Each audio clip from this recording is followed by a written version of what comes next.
The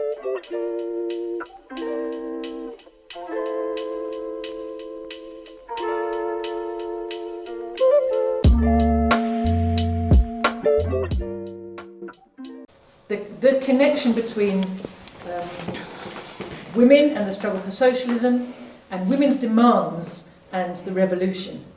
And it's really important for us to sort of remember all of those connections and to understand the importance of uniting men and women in the class struggle, that we have a common interest. It is our joint struggle, and men and women both are going to benefit from the outcome, immeasurably, from the new society that we're building. It will benefit all of us in all of those concrete ways we're so desperate to see. Everyone knows that life right now is not all right. Everybody knows they want change, don't they? You can't meet anybody. You can't meet anybody who won't tell you, who'll tell you life is perfect. No, everybody knows things are bad. Everybody knows things need to change. They just can't quite put their finger on how is it going to work out. That's where we're streets ahead, is we have understood what it is that needs to change so that feeling can go away and we can feel positive about the lives we live and the future we're offering to our poor flipping children. And I love that quote from the Tsarist policemen that the mothers are the most dangerous. And I feel like our rulers have understood that. They keep us busy. There's so much hysteria in the newspapers how a mother should never take her eyes off her child. And that instantly cuts all mothers of young children out of any political or social life, doesn't it? You are a bad mother if your child is not under your eye 24/7. Well, that's brilliant for making sure the mothers aren't very dangerous after all, isn't it? And we've all sucked it into it. You take your eye off your child and you feel so bad if it's not you with your child all the time. Bad mother, bad mother, bad mother. There's been a massive campaign to tell us what bad mothers we are if we're not with our children in the last 20 years. So we can see, we can feel, as they're dismantling the welfare state, they're rolling back the gains that women under capitalism had made. And that once again shows you the connection between the gains we made and socialism. We got gains because of socialism in the USSR, because of the pressure that put on the bourgeoisie everywhere, and the moral high ground was lost to them, and all their arguments about women being inferior were lost because of the proof in the Soviet Union. And as the Soviet Union disappeared, as the welfare state's being dismantled, our gains they're disappearing in front of our eyes. And again, the objectification of women is going up massively, isn't it, in the current society that has nothing to offer, no future to offer our kids. It's setting them against each other again, boys versus girls, in a way I didn't see when I was young, but it's coming back very strongly. I really liked, Ella, how you emphasised the role of women in the February Revolution, in the revolution movement. Generally, it's so important for us to remember and to bring to women, now that Women's Day has been co-opted as a kind of bourgeois festival of sell you some rubbish and put some representative of monopoly capital in front of you and say, look, women can do anything. Here's Hillary Clinton. Here's Madeleine Albright. That's right. Oh, God, no. Spokespeople of this murderous system. Women can do anything. Isn't it wonderful? You too could become a mass murderer for capital. That it is International Working Women's Day. That's the origins of the day. That's its proper name. That's its history.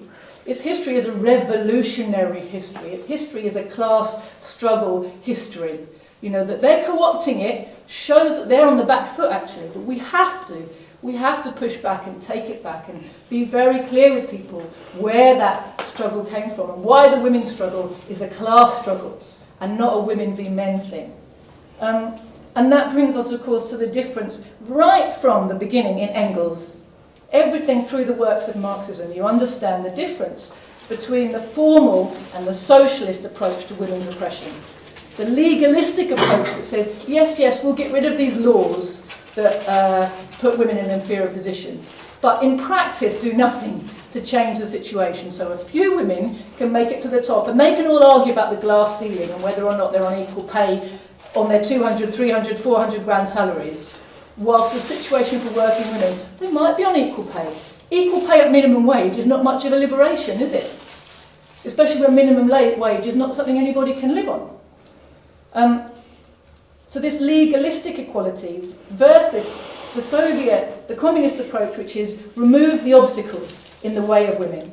And, you know, on the one hand, they did that brilliant thing, which now feels like ancient history, but was so important, of abolishing this distinction between illegitimate and legitimate children, which had been used as a massive means of coercion and social control over women. You know, that if you have a child in the wrong circumstances, that child and your life will be blighted forever. You know, that's a massive, massive weapon for the control of women. But the measures they took for facilitating women's social involvement, you know, this thing where, and I find this still, the more privileged, the better off people you talk to, when you talk to them about the basic socialist programme for women of providing all those facilities that socialise women's labour, they'll look at you like you're crazy. And it might be because they've got the money to pay for these services. They can use a laundrette, or they can pay a cleaner, or their children, they can afford nurseries, or they happen to have a liberated husband who helps around the house, you know. But this idea that sharing the housework in private is the answer, or paying for people to help you. You know, your private burden is shared out a little bit if you have money or your husband helps. As opposed to the socialist thing where we recognise that this work that's being done in people's homes is a social labour. It is socially necessary that everyone is fed and cleaned and children are brought up and older people are taken care of. Society needs that work to be done. And so socialism recognises this is social work, and as much as possible we will socialise it. We will make it respected, dignified, properly paid, properly done work.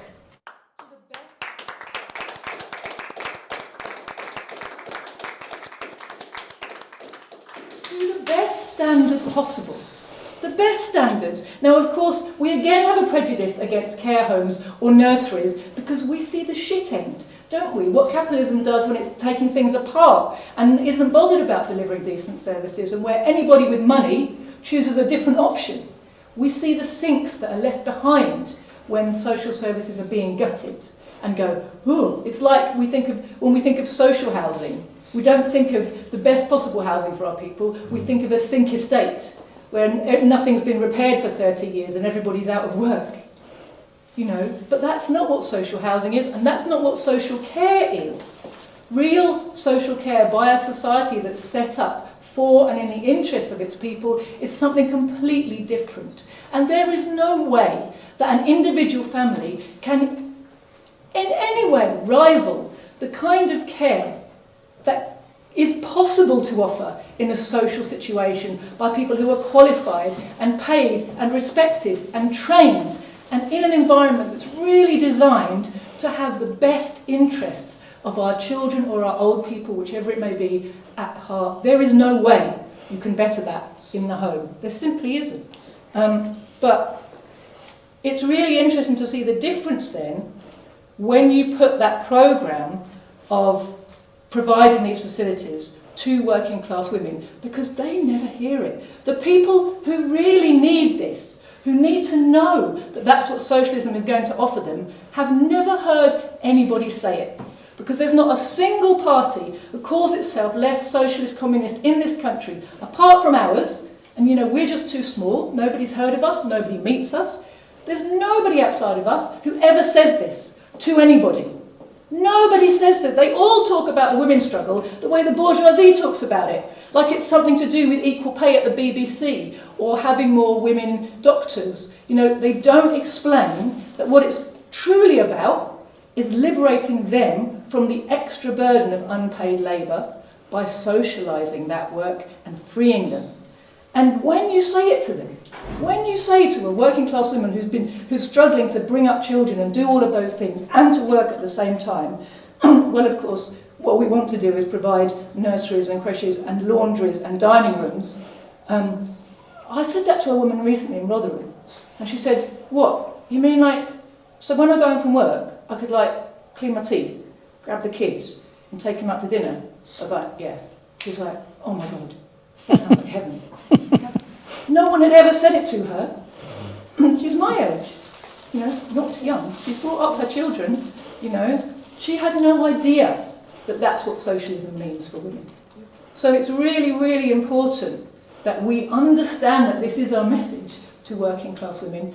Take it out to them. And don't be ashamed to take it out because no one else is saying it. Because this is actually meaningfully what socialism means in the family, means to women. And just to re-emphasise that the difference between socialism and bourgeois feminism is that while bourgeois feminism talks about attitudes of individuals, we talk about conditions in society. And we just have to keep remembering that. This is not about, yes, when we change people's conditions, no doubt we will also work on some backward attitudes that people still have. But the backward attitudes are not the root of the problem. The backward attitudes stem from the conditions. And the first thing we need to do is address the conditions.